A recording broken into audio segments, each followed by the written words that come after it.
Olá, professor Igor Assis, por aqui, seja bem-vindo, seja bem-vinda à nossa segunda aula de educação financeira e hoje nós daremos aí um passo fundamental na jornada que nós iniciamos na aula anterior. Nós vamos transformar o controle básico dos gastos, tá? Em um sistema organizado e poderoso de orçamento e planejamento financeiro. Então veja, hoje nós vamos nos conectar, aliás, vamos dar mais um passo, né, o que nos conecta aos elementos básicos da aula anterior, que é justamente o quê? Né? Antes, nós vimos na aula anterior e aprendemos, né, vimos os conceitos básicos e aprendemos a diagnosticar a nossa situação financeira atual. Então, nós identificamos para onde o dinheiro está indo, né, nós classificamos na aula anterior, né, os nossos gastos, né, para reconhecer o que é ou não é essencial. Né. Nós reconhecemos também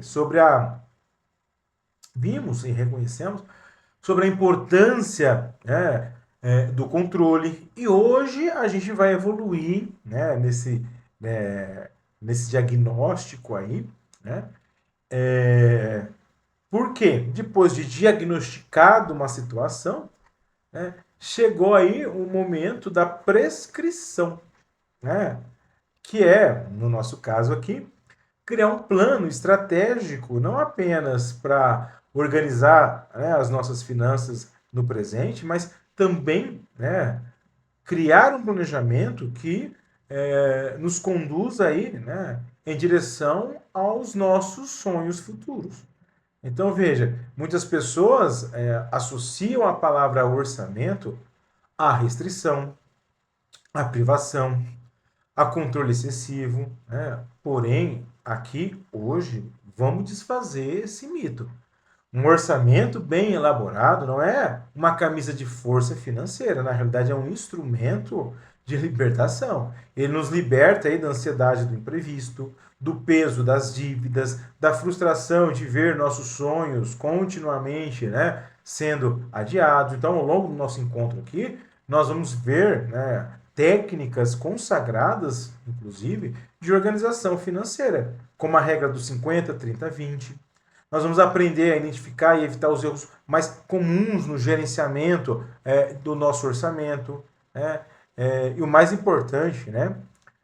Como converter aí os nossos sonhos que estão em nossa mente em metas financeiras realizáveis. Né? Então veja, para garantir então que a nossa jornada hoje seja tanto inspiradora quanto prática, vamos dar uma olhadinha nos objetivos da nossa aula, nosso encontro de hoje, ok? Bom, bora lá. Lembrando que esses não são apenas tópicos a serem abordados, mas competências que, uma vez dominada, terão um impacto profundo, duradouro na sua saúde financeira. Então nós vamos ver aqui, né, como montar um orçamento pessoal eficiente. Então nosso primeiro objetivo é a mão na massa. Né? Você vai aprender a construir um orçamento pessoal que seja não apenas, né, realista, tá? Mas também eficiente, sustentável a longo prazo. Né? Um orçamento eficiente vai além de anotar receitas e despesas. Uma ferramenta dinâmica que se adapta às mudanças da vida e antecipa também desafios, ok? Nós vamos aprender então como estruturar esse orçamento de forma que ele se torne um aliado, uma ferramenta que seja uma aliada aí, né, natural na gestão do seu dia a dia financeiro. Vamos também entender, né, como aplicar aí, né, a regra, metodologia mais simples e mais poderosa de alocar, né, de distribuir dinheiro, renda, que é a regra 50, 30, 20. Esta não é uma fórmula rígida, mas é um guia bem flexível que ajuda a distribuir sua renda, seus ganhos, de maneira equilibrada, né, entre necessidades, desejos e construção do futuro. Então, dominar essa regra é como aprender aí a dosar os ingredientes de uma receita financeira saudável, né? Ela garante, aliás, que você viva bem hoje enquanto constrói aí constrói com segurança, né, o seu futuro, né, financeiro. Vamos também identificar, né, os erros comuns aí no orçamento. Por quê? O caminho para um orçamento eficaz é muitas vezes pavimentado de armadilhas.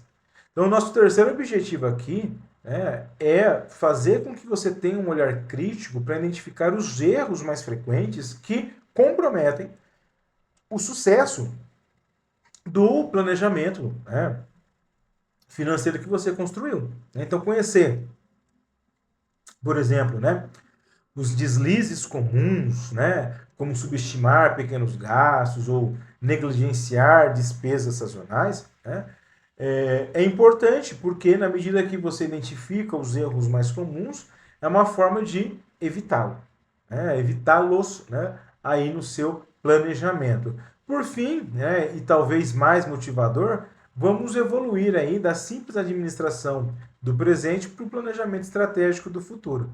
Nós vamos aprender a traduzir sonhos, como uma viagem, como a compra de um imóvel ou a aposentadoria, né, em metas financeiras claras, mensuráveis e com prazos definidos. Então, esse objetivo, né, aliás, todos esses objetivos vão formar aí um kit de ferramentas completo para que você não apenas organize a sua vida financeira, mas também se posicione, né, de uma forma que vai contribuir, né, para a construção da vida que você deseja. Mas bora lá, para a gente construir uma relação saudável e produtiva com o nosso dinheiro, nós precisamos compreender profundamente a natureza e o propósito de uma ferramenta, né? Aliás, vamos entender na realidade qual o propósito de uma das ferramentas mais essenciais, fundamentais da educação financeira, que é o orçamento. Tá? Uma pessoa, aliás, muitas pessoas carregam consigo uma visão distorcida e limitada desse instrumento aqui que é o orçamento.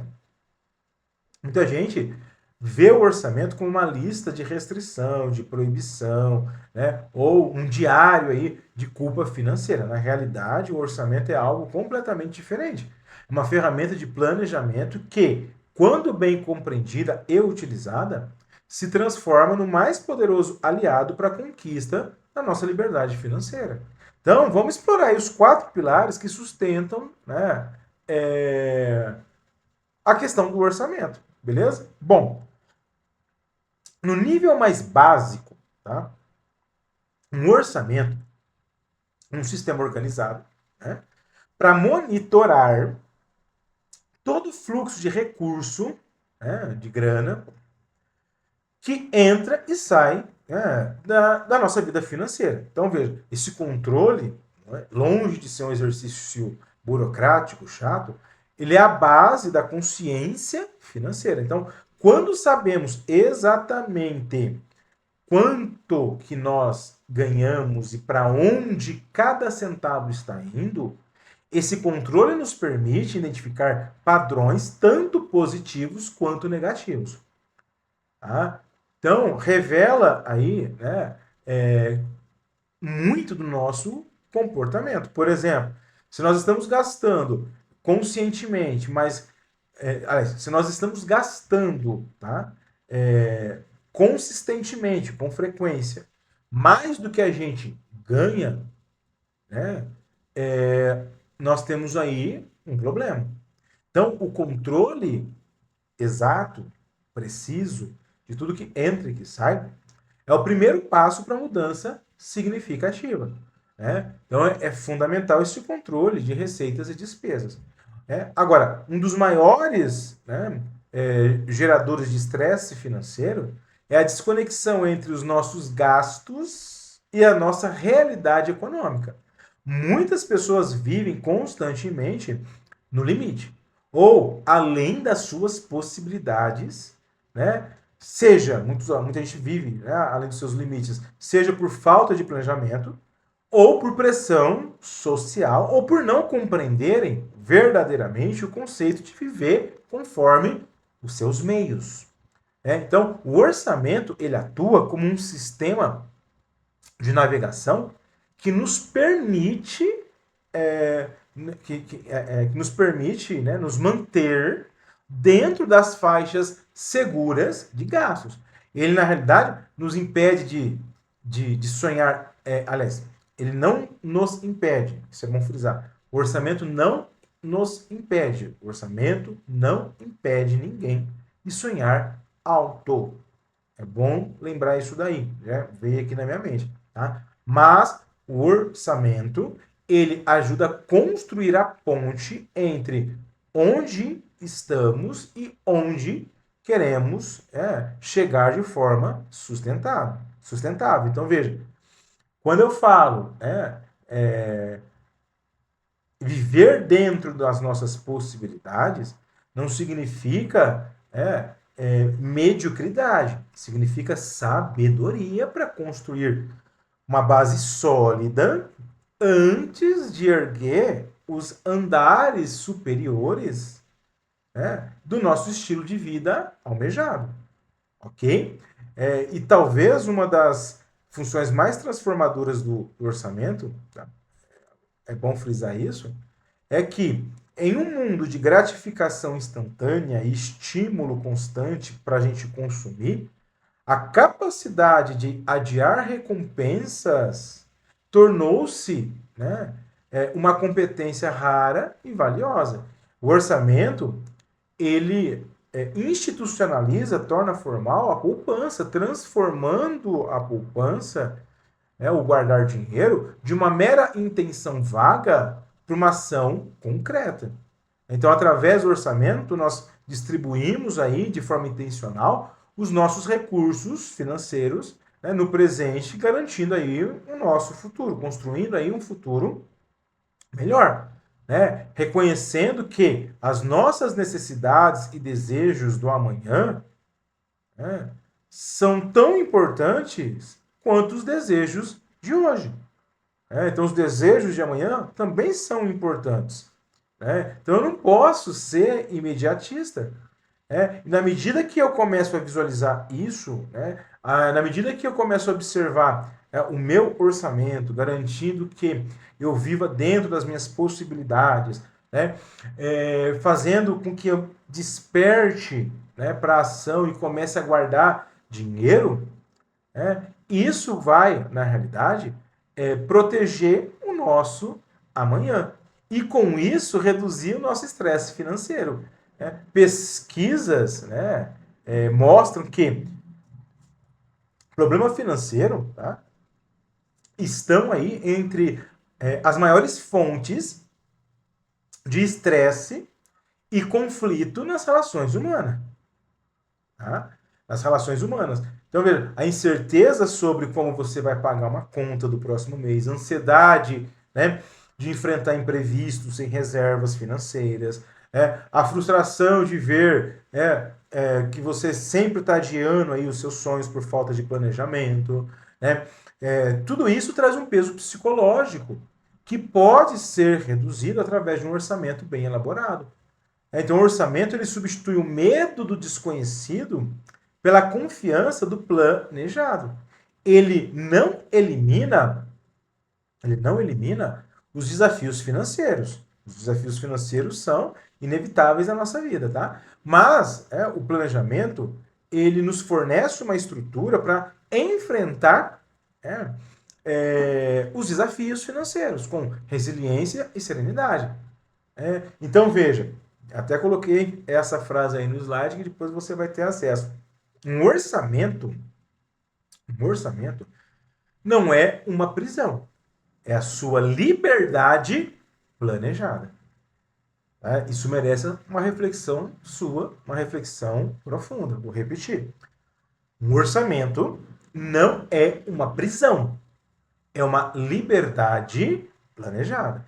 Muitas pessoas resistem à ideia de fazer um orçamento porque associam com restrição e limitação. No entanto, A verdadeira prisão financeira é viver sem direção. É ser escravo das dívidas. É ter aí, na vida financeira, surpresas desagradáveis, né? E a constante ansiedade de não saber se vai haver dinheiro suficiente. Então veja, o orçamento é o que nos liberta dessa prisão invisível. Ele nos dá permissão para gastar conscientemente, aliás, consistentemente nas coisas que realmente nos importam, né? Sabendo que nossas necessidades básicas devem sim, né, ser aí supridas, né? Mas o orçamento, nos lembra que nós precisamos aí garantir também o nosso futuro. Então, um orçamento bem construído é como uma estrada bem sinalizada. Essa estrada não impede que você, ele não impede que você, é, se perca, né, no caminho. Ele garante que você chegue ao seu destino, ao seu futuro com segurança, com eficiência e também com previsibilidade. Tá? Então, veja, eu falo que o orçamento é uma declaração de soberania sobre a sua vida financeira. Né? É a sua decisão, o orçamento, né? É a sua decisão aí consciente de dizer, ter um orçamento é ter uma decisão consciente, tá? De dizer a si mesmo que você está no comando, ao invés de deixar as circunstâncias e os impulsos ditarem o seu destino econômico. Agora, uma das perguntas mais frequentes em educação financeira existe, Igor, existe aí uma forma ideal de distribuir meu dinheiro, a minha renda? A resposta, surpreendentemente simples, mas profundamente eficaz, sobre essa distribuição de renda, é a regra 50, 30, 20, que você está vendo aí na tela. Tá? Essa regra oferece uma estrutura intuitiva e balanceada para você distribuir a sua renda, de maneira a cobrir, a atender às suas necessidades presentes, enquanto você constrói uma segurança futura. Vamos dar uma olhadinha aqui nos 3 componentes aí dessa regra, tá? 50, vamos começar aí 50%, tá? Entenda que dentro dessa regra, tá, é sugerido que 50% da sua renda, dos seus ganhos, devem ser para necessidades básicas.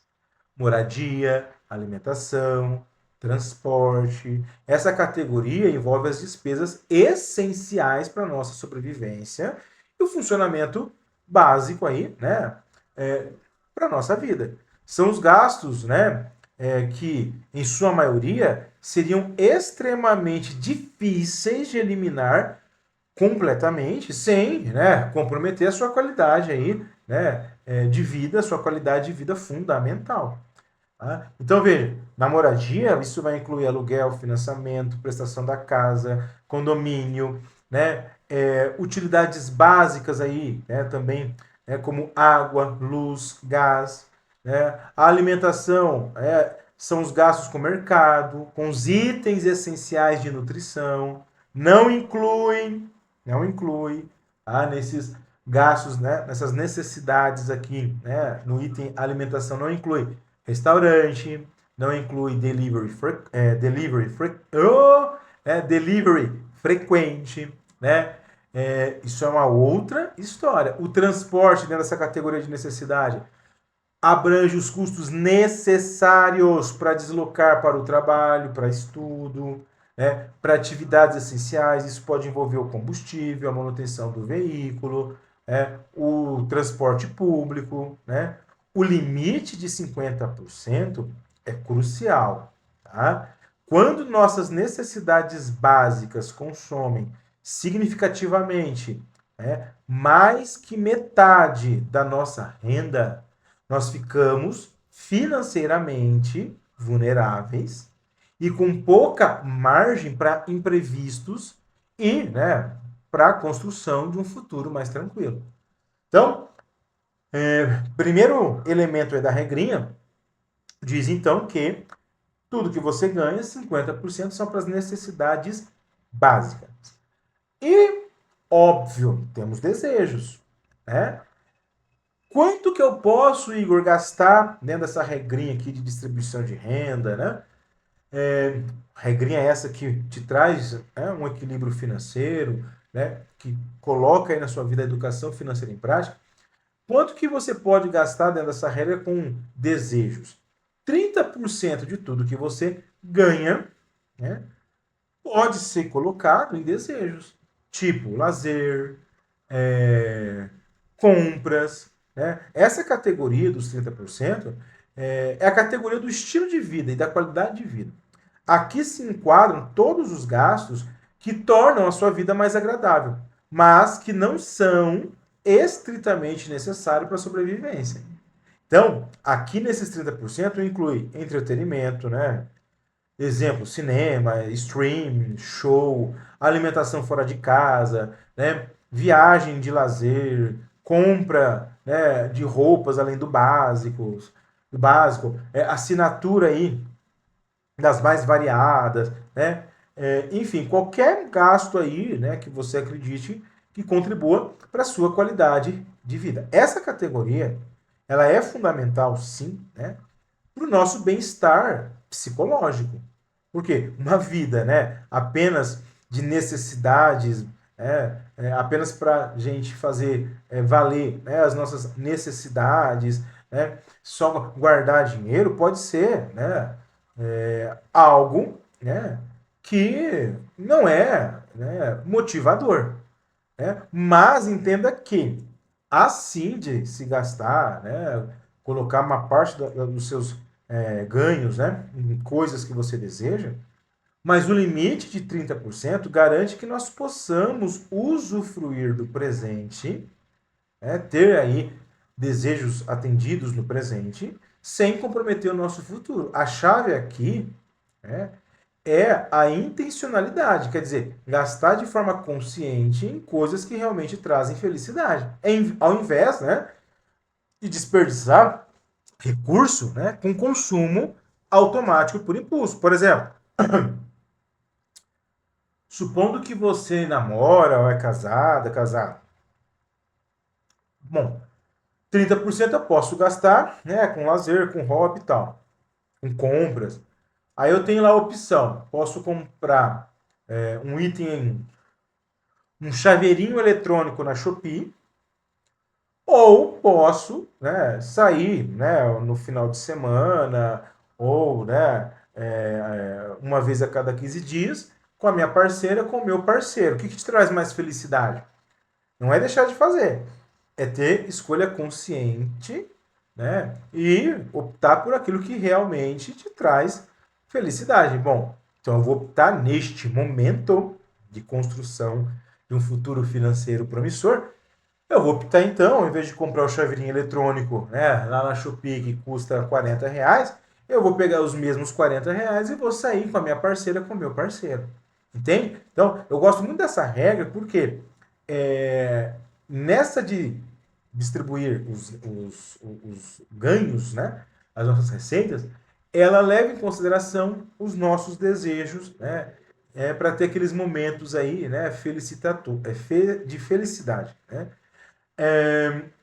Outro ponto interessante dessa regra é que ela traz para nós a consciência do poupar.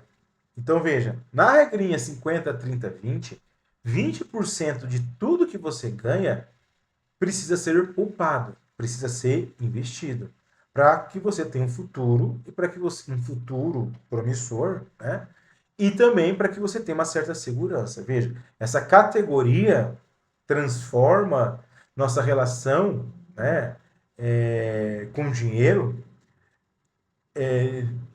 de uma forma, né, excepcional, porque cria em nós um hábito sadio. Esses 20% eles são dedicados à construção do nosso futuro e à criação, né, de um volume de recurso que te traga uma segurança. Então veja, esses 20% que você, né, tem que economizar, tem que poupar, aliás, investir, ele deve ser direcionado para um fundo de emergência, né? O que é o fundo de emergência? Você vai guardar uma grana suficiente, né, é, equivalente a de 3 a 6 meses, né, das suas despesas. Então, fundo de emergência é você guardar dinheiro suficiente para se manter por 3 a 6 meses, caso te aconteça alguma coisa. Né? Dentro dos 20%, você também precisa, né, pegar parte dessa grana, desses 20%, e investir para sua aposentadoria, né? Para você, né, ter lá na frente um futuro mais tranquilo. Né? Essa categoria permite que você faça um investimento, né, para que lá na frente você possa fazer a aquisição de um bem maior e poder pagar à vista. Então veja, essa categoria dos 20% nos permite quebrar aquele ciclo de viver, né, só para pagar conta. A gente sai desse ciclo de só pagar conta e começa a construir, né, uma riqueza genuína. Né? Porque o dinheiro aplicado, né, no tempo, ele se transforma. Tá? Então, por exemplo, supondo aí que você ganhe R$ 2.000. Tá? Metade dos 2.000, 50%, são R$ 1.000. Esses R$ 1.000 são para as necessidades. Tá? Os outros 600 você vai gastar com seus desejos, né? E ter a consciência de escolher aquilo que realmente te felicita. Né? E os outros 400, nesse exemplo aí, caso você ganhe 2.000, os outros 400 você vai poupar. Bom, é importante então você observar que dá para fazer de tudo um pouco. Né? Então é importante compreender que a regra 50-30-20 é um guia. Tá? E que, né, muitas vezes, dependendo da fase da vida que você esteja, às vezes é importante até fazer ajustes. Por exemplo, uma pessoa solteira no início de carreira pode conseguir sim poupar 20% de tudo que ganha. Enquanto que, né, às vezes uma pessoa com filhos pequenos pode ter aí mais necessidade básica que vai ultrapassar os 50%. O valor, na realidade, dessa regra, o principal valor dessa regra é fornecer uma referência, né, para que a gente possa, inclusive, comparar nossa situação atual e identificar desequilíbrios. Né? Quantas pessoas você conhece que tem, né, como guia, esse tipo de métrica? Tantos por cento eu vou gastar com as minhas necessidades essenciais, estritamente essenciais, 30% eu vou gastar com meus hobbies, com os meus desejos, e 20% eu vou poupar. Né? Isso, na realidade, essa regra, ela já te ajuda a mudar comportamento. É óbvio que, como eu disse agora há pouco, dependendo da fase de vida do cidadão, às vezes pode acontecer dele gastar mais de 50% com necessidade básica, né? Igual o exemplo que eu estava dando agora há pouco. Às vezes a pessoa tem uma família com filhos pequenos, que requer mais cuidado. Às vezes ele vai gastar 60%, né, para necessidades básicas. Né? Vai aí, às vezes, gastar com desejos, né, 20% e poupar 20%. Ou às vezes vai conseguir, dependendo da fase da vida, poupar 10%. O importante é o que? Você ter, né, uma mira e com isso criar um hábito.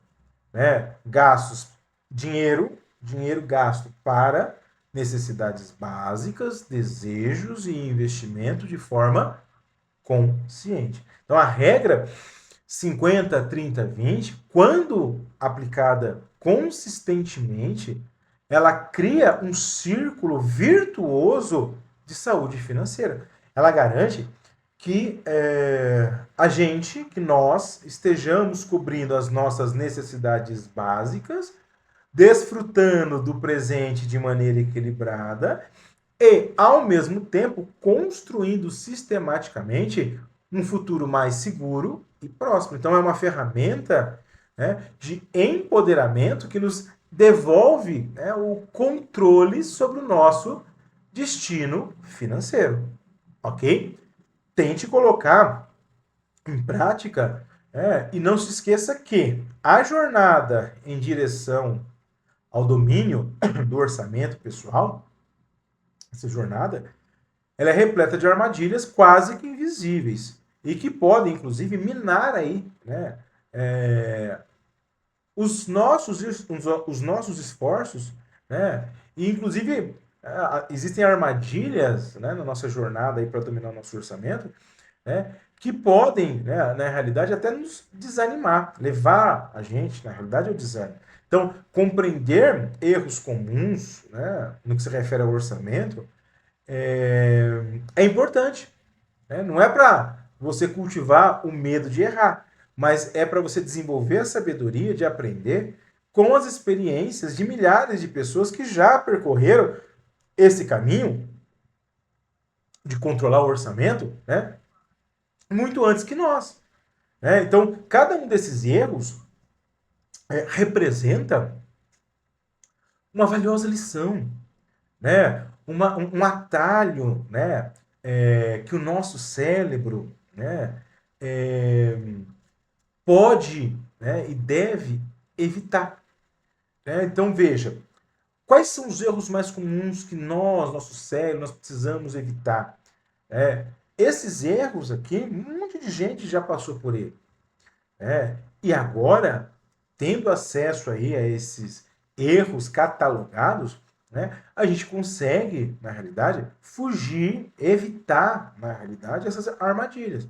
Né? Então, veja, um dos primeiros erros mais comuns no que se refere aí, né, à estruturação, ao controle do seu orçamento, né, é possivelmente o erro mais, né, silencioso e universal.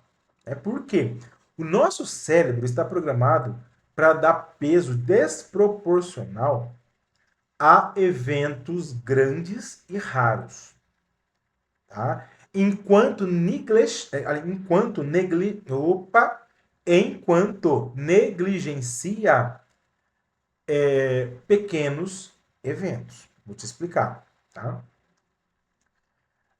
É muito comum do nosso cérebro, né, potencializar grandes valores, grandes eventos, grandes fatos. Né? Nós somos, né, tendenciosos a olhar mais para aquilo que a gente acha que é mais evidente.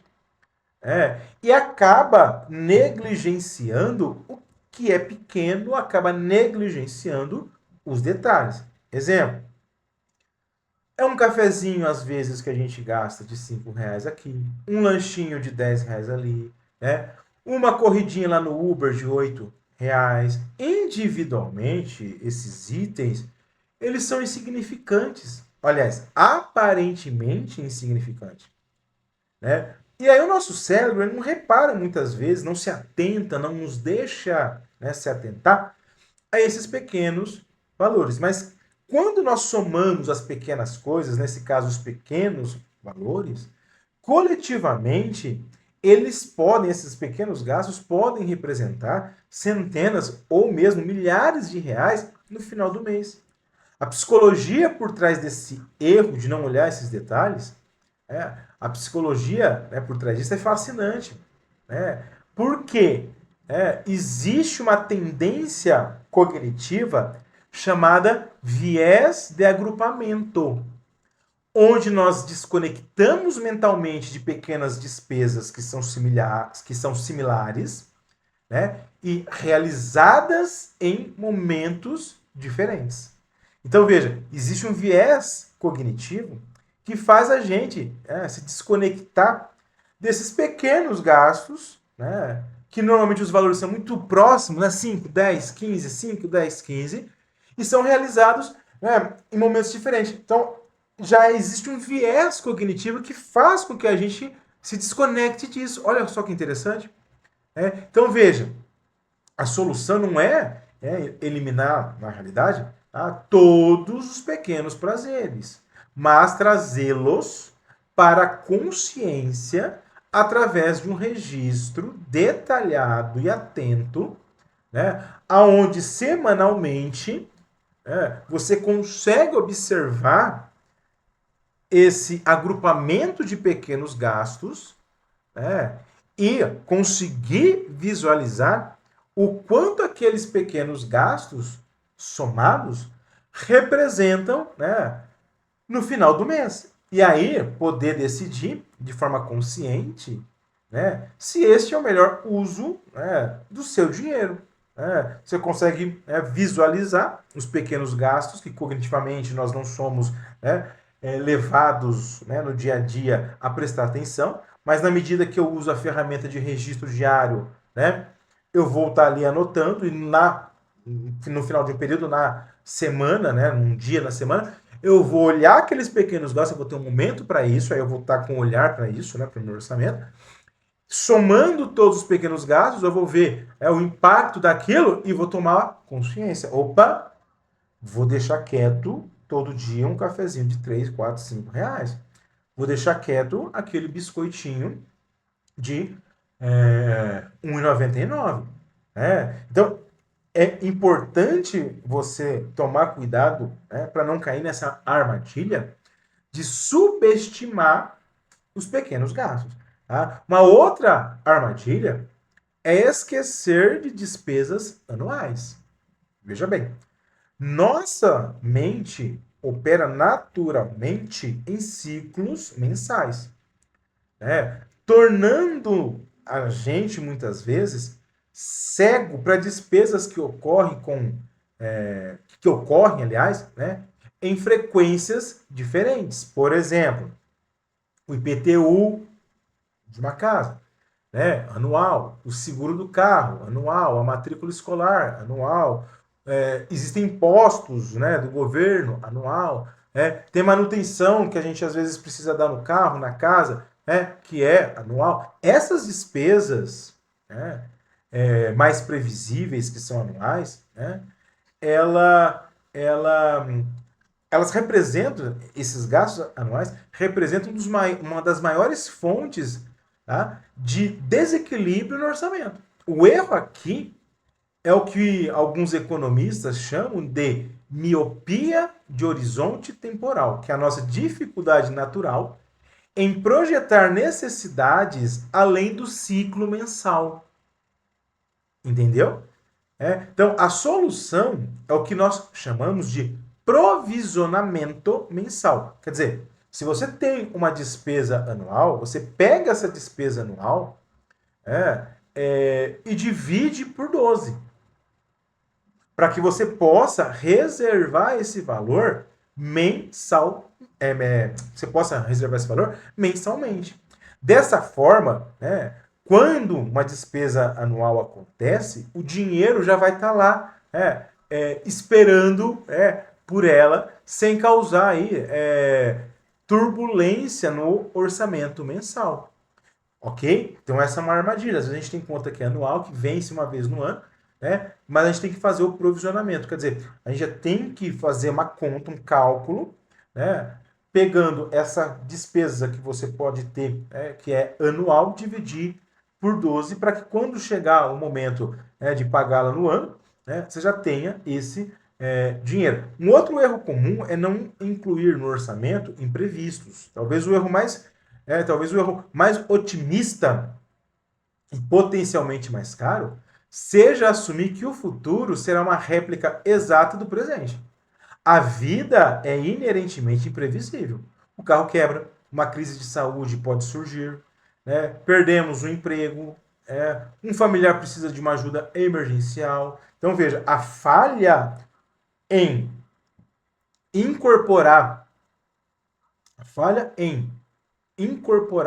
uma categoria para imprevistos, nós chamamos, né, aliás, os psicólogos chamam, né, então essa falha em incorporar e não colocar no seu orçamento a categoria para imprevistos, os psicólogos chamam de viés de normalidade, que é a tendência de subestimar a probabilidade, né, e o impacto, né, de eventos adversos. Né? Então, veja, a solução aqui é uma solução dupla. Primeiro, você tem que incluir uma linha específica no orçamento para pequenos imprevistos. Então, de tudo que você ganha aí, deixa 2, 3% desse valor total que você ganha, tá? Então, de tudo que você ganha, deixar de 2 a 3% para pequenos imprevistos.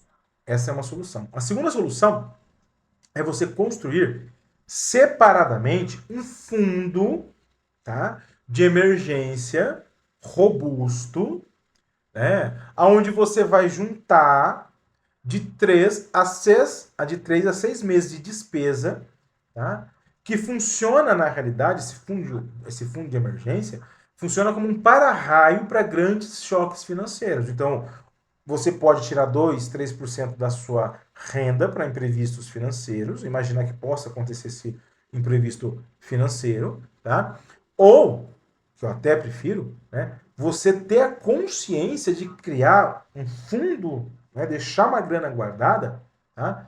Colocando ali, né, naquele fundo, né, naquela reserva de dinheiro, que pode ser até uma outra poupança num outro banco, né, você vai colocando dinheiro suficiente, né, até você conseguir o total, né, uma grana total, que equivale aí a 3 a 6 meses de despesa. Então, por exemplo, se eu sou uma pessoa que eu gasto todo mês R$ 2.000, o meu fundo de emergência, então imagina só, se eu sou uma pessoa que todo mês eu tenho uma despesa de R$ 2.000, eu preciso ter um fundo de emergência de 6.000. Né? Por quê? Um fundo de emergência de 6.000, essa grana, esses R$ 6.000, caso aconteça alguma coisa, né, eu vou conseguir por 3 meses me manter. Né? Quer ter mais segurança? Faça um fundo de emergência para 6 meses, aí, né, ter um valor equivalente a 6 meses do seu gasto. Então, nesse exemplo que eu dei, se eu sou um cara que eu gasto R$ 2.000 por mês, eu quero, então, juntar uma grana, né, de emergência para que, caso aconteça alguma coisa comigo, eu possa ficar 6 meses parado. Então, se eu gasto R$ 2.000 por mês, se eu quero um fundo de emergência para 6 meses, eu preciso guardar R$ 12.000. Ok? Então, cuidado aí, em não incluir imprevistos no seu orçamento. Outro erro, este erro na realidade fala mais sobre a nossa psicologia do que sobre a matemática financeira, né? Porque muitas pessoas, desse erro que eu vou falar, muitas pessoas tratam o orçamento como uma dieta restritiva, né? No primeiro deslize, um fim de semana que a pessoa gasta de forma excessiva, né? Ou no primeiro deslize aí que a pessoa faz uma compra por impulso, ela abandona a educação financeira, ela abandona completamente o processo, né, de se manter firme no seu orçamento. Né? Entretanto, depois vem a culpa. Tá? Depois vem a culpa. É comum, muitas vezes, a pessoa deslizar. Né? Você tem ali o seu orçamento, né? Tem os seus controles, tem ali, né, a sua regra de 50, 30, 20. Né? E aí aconteceu que no final de semana você gastou por impulso, aconteceu um deslize aí que houve um gasto excessivo, aí você fala, não é para mim, deixa quieto e tal. Tá errado. Você entra num ciclo ruim. Tá? Essa abordagem do tudo ou nada, já que eu deslizei, já que eu gastei em excesso hoje, já que eu fiz uma caca, né? Ixi, sai fora, não vou mexer com isso. Não, essa abordagem do tudo ou nada ignora a natureza, né, do aprendizado, né, e do processo contínuo de aperfeiçoamento. Cada deslize não é um fracasso, mas é uma oportunidade de aprendizado. Ah, por que eu deslizei? Vamos refletir. Qual foi o gatilho emocional, a circunstância que me levou a deslizar? Como que eu posso criar um sistema para prevenir esse tipo de deslize? Então, veja, a solução quando você desliza é adotar uma mentalidade de progresso, não de perfeição. Entende? Então, entender que o orçamento é uma ferramenta flexível, tá? E que se adapta e precisa se adaptar à nossa humanidade imperfeita é fundamental. Então, abandone aí a teoria do tudo ou nada. Então, deslizou, deslizei. Tá tudo certo. O que eu aprendi? O que eu posso fazer para não deslizar novamente? Ok? Então, não cai na armadilha de errar aí, deslizar e abandonar tudo. Beleza? E um outro erro muito comum é não revisar periodicamente o seu orçamento. Porque, veja, um orçamento não é um documento estático. Ele é um documento que precisa de manutenção regular. A vida muda, a renda da gente, né, o que a gente ganha, flutua, pode mudar. As prioridades evoluem, as famílias crescem, as circunstâncias de vida se transformam. Então, veja, manter um orçamento criado há 6 meses ou há um ano é como manter um mapa antigo. É como manter um mapa antigo para navegar na sua cidade que passou por transformações. A solução, para não cair nesse erro de não revisar o seu orçamento, a solução, tá, é você institucionalizar, ter como regra, uma revisão orçamentária mensal, um ritual aí de 30, 40 minutos, aonde você vai avaliar o desempenho do mês anterior, ajustar, né, as projeções para o mês seguinte, né, melhorar, refinar as categorias de gastos, os limites de gasto com base na sua experiência acumulada. Essa prática, inclusive, transforma o orçamento que muita gente vê, né? Essa prática de revisar, né, de uma forma inteligente o orçamento, transforma o orçamento de uma camisa de força num sistema de aprendizado contínuo. Então, veja, cada um desses erros aí, quando bem compreendidos, né, e compreendido em profundidade, deixa de ser uma armadilha e transforma, na realidade, uma oportunidade de aperfeiçoamento. Então, o domínio do orçamento não vem, tá? O domínio do orçamento não vem da perfeição imediata, mas da capacidade de reconhecer, de aprender, de se adaptar continuamente. Então, a jornada rumo ao controle financeiro, ela é pavimentada tanto de acerto quanto de erros. E a gente tem que saber, extrair sabedoria dos nossos erros e também dos nossos acertos. Tá? Agora, um orçamento sem meta é como um navio sem destino. Pode estar bem administrado, organizado, mas um orçamento sem meta não vai te levar muitas vezes a lugar nenhum. Pelo menos não vai te levar a um lugar de significado. Melhor colocar dessa forma. Um orçamento sem metas, às vezes vai te levar para um lugar sem significado. Então, as metas financeiras, elas são, na realidade, o elemento que transforma a fria matemática do orçamento em uma história poderosa sobre o futuro que a gente deseja construir. Então, as metas financeiras conectam nossos valores mais profundos com as nossas decisões financeiras diárias. Fornecendo, na realidade, as metas, é importante ter meta financeira, ela nos dá a motivação necessária para manter a disciplina quando as tentações do consumo imediato ronda a gente. Então, veja, é fundamental você estabelecer metas de curto, médio e longo prazo. Metas financeiras de curto prazo é aquilo que você precisa construir, ter de grana, para fortalecer o seu músculo financeiro. Então, a primeira meta de curto prazo que você tem que ter, algo que você precisa conquistar financeiramente há um ano, tem muito a ver com a sua reserva de emergência, que eu acho que é a meta mais importante de curto prazo, porque pode acontecer alguma coisa com a gente. Uma meta de curto prazo pode sim, para o seu bem-estar, ser uma viagem planejada, aonde você vai aí, no final do ano, depois de um árduo período de trabalho, eu quero tirar aí, né, um momento, né, comigo, com a minha família, com alguém que eu gosto, e passar aí o final de ano na praia. É uma meta de curto prazo. Olha que legal você ter esse tipo de meta. Uma de emergência, né, outra de prazer. Isso é legal porque toda vez que você se sentir tentado em consumir, você vai pensar nas suas metas de curto prazo. Final de semana eu vou dar um rolê. Não, pera lá, no final do ano eu já estou me programando, já estou inclusive trabalhando meu orçamento para poder viajar. Olha como que isso já motiva. Também é importante que você tenha metas financeiras de médio prazo. Você tem sonhos, né? Coisas que você quer conquistar de 1 ano até 5 anos, né? De 1 ano para frente até 5 anos.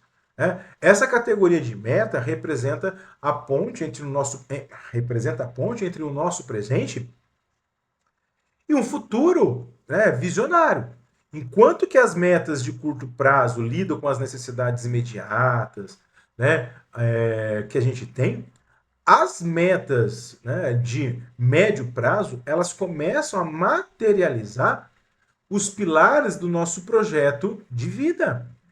Por exemplo, a entrada, uma grana que você vai dar de entrada para o imóvel, é um exemplo clássico, né? Porque representa não apenas um objetivo financeiro, mas a concretização de um desejo, né? De um desejo humano aí por estabilidade, por ter a sua casa, né? Uma meta de médio prazo, né? A troca de um carro, quando planejada, de forma adequada, evita aí o ciclo vicioso de você entrar num financiamento longo, de você pagar juros, né, elevado, permitindo aí, né, que você adquira, né, o seu veículo, mas com mais estratégia. Então, as metas de médio prazo, frequentemente, né, elas precisam, inclusive, que você tenha uma estratégia de acumulação mais sofisticada. A meta de curto prazo, você pode guardar sua grana lá na poupança, por exemplo. Uma meta de médio prazo, aí é legal você já começar a entender um pouquinho de investimento. Por quê? Porque aí você começa a trabalhar com investimento de renda fixa. O que é isso? Vamos ver daqui a pouco. Tá? E é importante também que seja estabelecida metas de longo prazo. O que você quer para daqui a 5, 10 anos? Essas metas mais longas, elas definem aí o nosso legado financeiro e a nossa qualidade de vida nas décadas futuras. Essas metas de longo prazo, elas exigem uma mudança fundamental, né, da nossa perspectiva. Nós precisamos ter a capacidade, olha como que ter uma visão de futuro, uma meta de longo prazo, né, pode te ajudar a ter uma capacidade de sacrificar, às vezes, um consumo presente, que é supérfluo, por uma segurança e liberdade futura. Por exemplo, a aposentadoria. E quando eu falo aposentadoria, não se trata apenas de parar de trabalhar, mas de manter o seu padrão de vida. Você poder se dar o luxo de trabalhar, às vezes, menos, mas com, né, um rendimento de investimento que te permita manter, né, a qualidade de vida. Para quem tem filhos, é interessante pensar a longo prazo o que eu preciso guardar de grana para o futuro, para a educação, né, dos meus filhos. Então, veja, a estruturação das metas nessas três categorias temporais, né, curto, médio e longo prazo, não é meramente organizacional. Ela é psicológica e estrategicamente fundamental. Metas de curto prazo fornecem aí dopamina da realização frequente que mantém a motivação alta. As metas de médio prazo, te dão aí a substância, né, para um planejamento, né, um pouco mais sólido para concretizar sonhos maiores. As metas de longo prazo, né, elas conectam nossas ações presentes com o nosso propósito de vida muito mais amplo lá na frente. Então, veja, o que está aqui, né, essa tabelinha que está aqui no slide, é um ponto de partida. Mas não se esqueça que as metas verdadeiramente poderosas são aquelas que se alinham, que ressoam com nossos valores pessoais. Tá? Uma meta financeira eficaz responde aí a perguntas profundas, né? Que vida que eu quero ter, que valores eu quero honrar, que legado eu quero deixar, ok? Quando as nossas metas elas estão alinhadas com nossas respostas a essas perguntas que eu fiz há pouco, a disciplina financeira ela deixa de ser um sacrifício e se transforma aí numa expressão, tá? Uma expressão saudável e satisfatória de estar construindo no presente um futuro mais promissor. Promissor. Então veja, a arte de estabelecer metas financeiras bem-sucedidas envolve balancear realismo e ambição. Metas muito fáceis não vão inspirar a mudança. Agora, metas também impossíveis podem levar ao desânimo e até o abandono dessas metas. O ponto ideal está, naquela zona desconfortável, mas alcançável, onde nós precisamos, esticar e mudar hábitos e capacidades, mas onde o sucesso é visualizável e realizável com esforço consciente. Então veja, as metas elas não podem ser muito muito facilzinha, porque não vai mudar de forma consistente hábitos na gente. Também não pode ser algo impossível, principalmente as metas de curto e médio prazo. Elas precisam ser metas que você sabe que vai exigir um esforço, uma economia aqui, uma mudança de hábito ali, mas que você pode alcançar.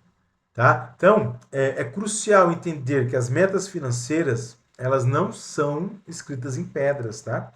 Elas devem ser revisadas regularmente, pelo menos anualmente, ajustadas mensalmente, conforme a nossa vida evolui.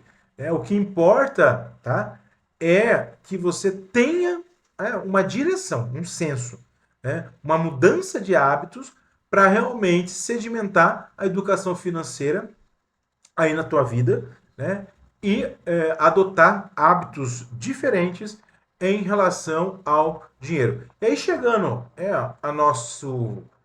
basicamente ao final do nosso encontro, vou te deixar aí uma atividade, tá? O objetivo da atividade é você criar um orçamento pessoal ou mesmo aí da sua casa, familiar, um orçamento realista. Então, vai ter um material de apoio aqui para você. Não se esqueça de fazer o download, ok? É muito importante que você faça essa atividade para que realmente você comece a ter contato com os elementos, com os conceitos que eu passei para você hoje. Ao finalizar aqui essa aula, eu quero que você leve consigo, não apenas, tá? Um orçamento. Eu não quero que você leve só a visão do orçamento no papel. Eu quero que você leve um compromisso renovado com a sua autonomia financeira. Tá? O orçamento é mais do que número, é mais do que categoria, de categoria de gastos. Tá? O orçamento é uma declaração de intenção, um mapa para os seus sonhos e um testemunho da sua decisão em assumir o controle do seu destino econômico, ok? Eu desejo aí que o planejamento de hoje se transforme na prosperidade, na sua prosperidade de amanhã. E que cada ajuste consciente aí no seu orçamento te aproxime da vida que verdadeiramente você deseja viver. É isso que eu desejo para você. Nos vemos em breve. Professor Igor Assis por aqui e que alegria!